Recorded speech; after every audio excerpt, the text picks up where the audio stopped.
Mr. Kessler, in your testimony, you noted that New York City is safer than most cities and even most states in America.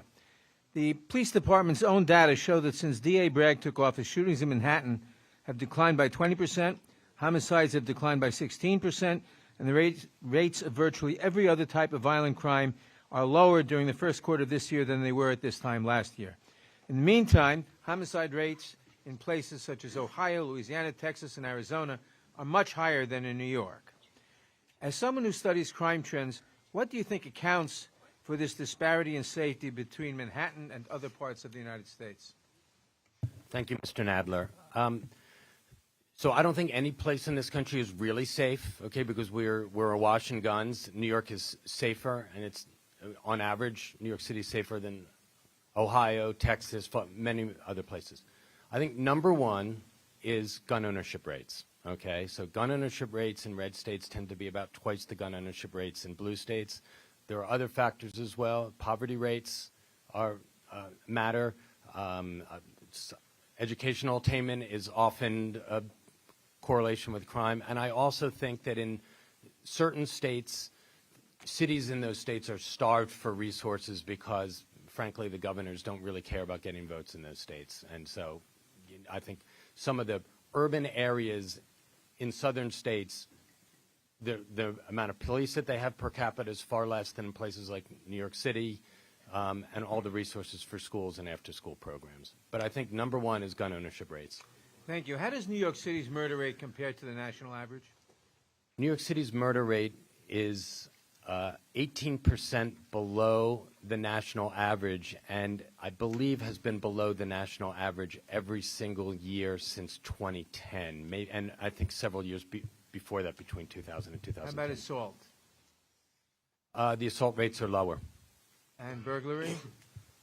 Burglary rates are lower. Larceny? Lower. And rape? Lower. And how do the incidence of those crimes in New York City compare to the national average? In all of those cases, New York City's rates are lower. How does New York City's murder rate compare to that of Ohio? New York City's murder rate in 2020, I should say Ohio's murder rate in 2020 was 59% higher than New York City's. And what about the rate of rape in Ohio compared to New York? The rate of rape in Ohio was 280% higher. Than in New York. And assault? 34% higher. And burglary? 146% higher. And larceny? 346% higher. Than in New York. Than How in do New the York City. incidence rates of those crimes in New York City compare to the national averages? Okay. New York City's murder rate is 18% below the national average. Rate of rape 58% lower. Rate of robbery is 102% higher. Rate of assault 16% lower. Rate of burglary 44% lower. Rate of larceny 71% lower. Rate of motor theft 58% lower. So lower on 6 out of the 7. Now, let's talk specifically about violent crime. Based on your review of crime data, does New York have a higher or lower rate of violent crime than Florida? Lower. And what about Louisiana? Lower. Kentucky? Lower. Arizona? Lower. North Carolina? Lower.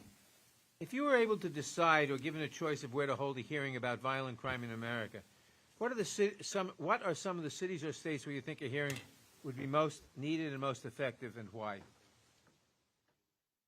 Well, I think you could certainly hold hearings in places like,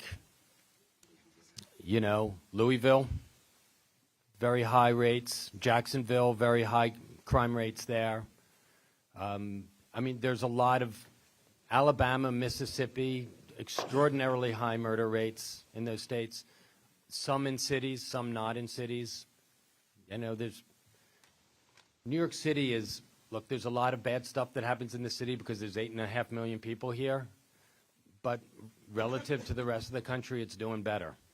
And finally, according to CDC data, the states with the highest rates of gun deaths are Mississippi, Louisiana, Wyoming, Missouri, Alabama, and Alaska. What trends are you seeing with respect to gun violence generally in red states?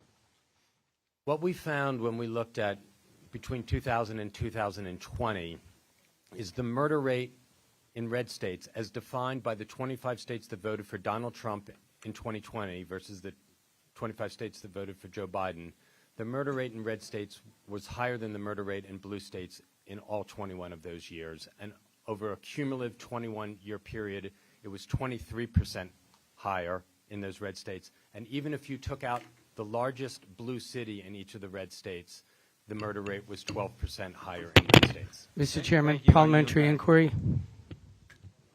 Gentleman may state his parliamentary inquiry. Mr. Chairman, my parliamentary inquiry is, in light of the testimony you just heard, what is the mechanism for the committee to transfer this hearing to Ohio, where the crime rate is significantly greater than here in New York? Is there a motion? Not a parliamentary inquiry. It is about, I'm asking parliamentary, how do we move the venue so we can have a hearing in a city or state that has a serious crime problem? The state of Ohio. Not a properly stated parliamentary inquiry. The gentleman's time is expired. Appeal the ruling of the chair. It's not appealable ruling. Mr.